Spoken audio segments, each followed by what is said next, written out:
Hello YouTube family, કેમ છો? જય માતાજી, ગુડ મોર્નિંગ બધાને. તો અત્યારે થઈ ગયા છે 11:30 ને યતરાજભાઈ આજે વહેલા સ્કૂલેથી છૂટી ગયા છે. ખબર નહીં ચમ, પણ આજે એમને વહેલા છૂટી જવાના હતા તો 10:30 છૂટી ગયા છે. અને ત્યાંથી પછી મારે જવાનું હતું બહાર જયદીપના પાસપોર્ટ સાઇઝના ફોટા કરાવવા, કેમ કે જયદીપના પાસપોર્ટ સાઇઝના ફોટાની અર્જન્ટ જરૂર હતી.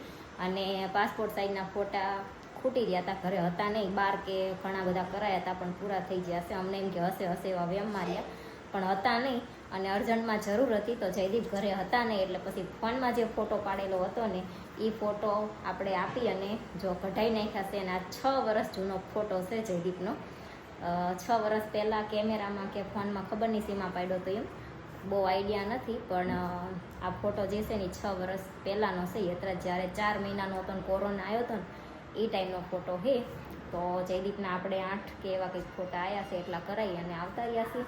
અને હજી મારે ધાબામાં પોતું મારવાનું બાકી છે. તો પહેલાં છે ને હું વિચાર કરું છું કે ધાબામાં છે ને પોતું મારી દઉં. કચરો તો સવારમાં મેં વાળી નાખ્યો હતો અને બીજું બધું કામ પૂરું થઈ ગયું છે. હવે ધાબામાં કચરો વળી જશે, પોતા ખાલી મારવાના છે.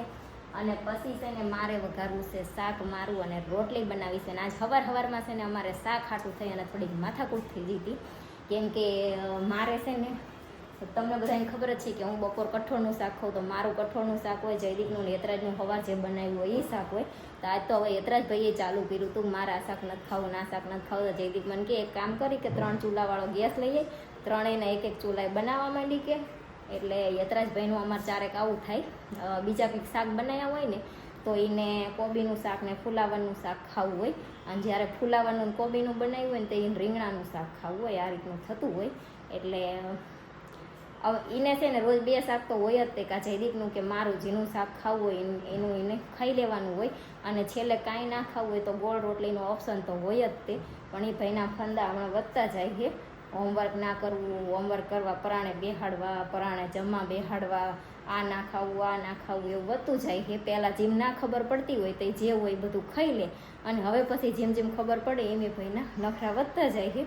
તો કાંઈ નહીં, હાલો પહેલાં આપણે ધાબામાં પોતું મારી દેવી ફટોફટ, અને પછી શાક વઘારીને રોટલી કરીને જમવા બેસી જવી. પછી જો જમી લઈશ ને તો પછી મને ધાબામાં પોતું મારવાની થોડીક આળસ થઈ જશે, એટલે પહેલાં પોતું મારી દેવી.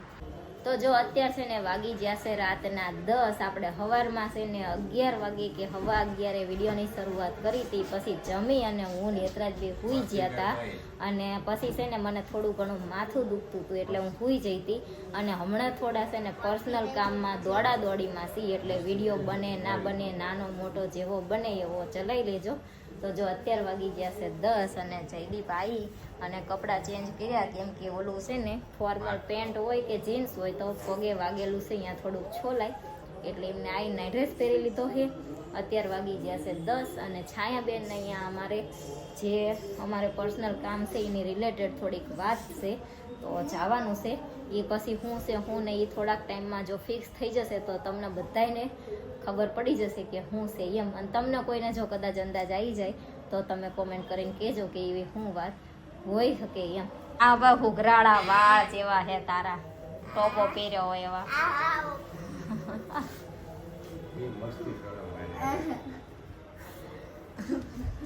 તો હાલો, છાયાબેન અહીંયા કામ છે ને આપણે જવાનું છે, તો જઈએ. જો આપણે છાયાબેનના ઘરે આવ્યા હતા 10 વાગે, અત્યારે વાગી ગયો છે 1. ત્યાં સુધી અમે બધાએ વાતો કરી અને અત્યારે હવે બેસી ગયા છીએ નાસ્તો કરવા. જો યતરાજ, સોરેરાજ, બળુભાઈ, છાયાબેન અને આમાં નણંદ થોડાક રિહાણા હતા, તે મનાવા આવ્યા હતા, દીદરા ખવડાવીને બનાવી દીધા. હાલો હવે નાસ્તો કરી લઈએ.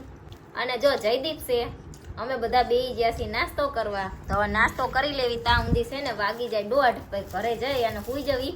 કાલથી બળુભાઈ અને જયદીપ બે જવાના છે સવારમાં કસરત કરવાનું દોટવા. હવે કેટલાક વહેલા જાગે છે અને જાય છે, આપણે જોવી.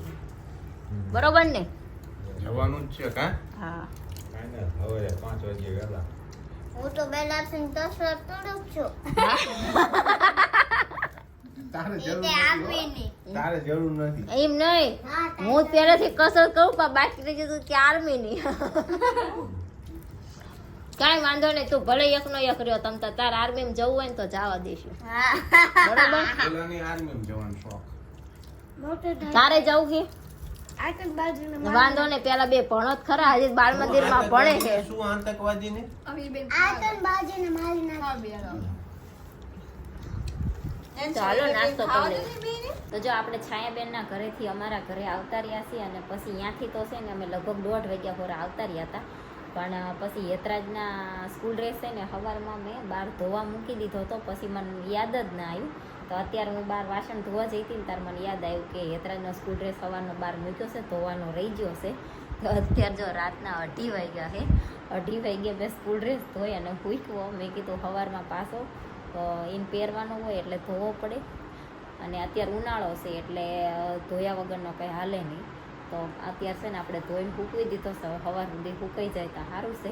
તો હાલો હવે છે ને વાગી ગયા છે રાતના 2:30 અને જો જયદીપ તો સૂઈ ગયા છે અને ઓલા ભાઈને તો અમારા હજી હું સૂઈશ નહીં ને ત્યાં સુધી ઊંઘ જ નહીં આવે. હું 3 વાગ્યા સુધી જાગું ને તો એ ભાઈ 3 વાગ્યા સુધી જાગે. પાછું સવારમાં આપણે ટિફિન કરવા વહેલા જ જાગવાનું હોય. તો વિડીયોનો હવે એન્ડ કરી દઈએ. વિડીયો તમને કેવો લાગ્યો કમેન્ટમાં જરૂર કહેજો. વિડીયોને લાઈક કરજો, શેર કરજો, અમારી ચેનલ સબસ્ક્રાઈબ કરજો. જય માતાજી, ગુડ નાઇટ, બાય બાય.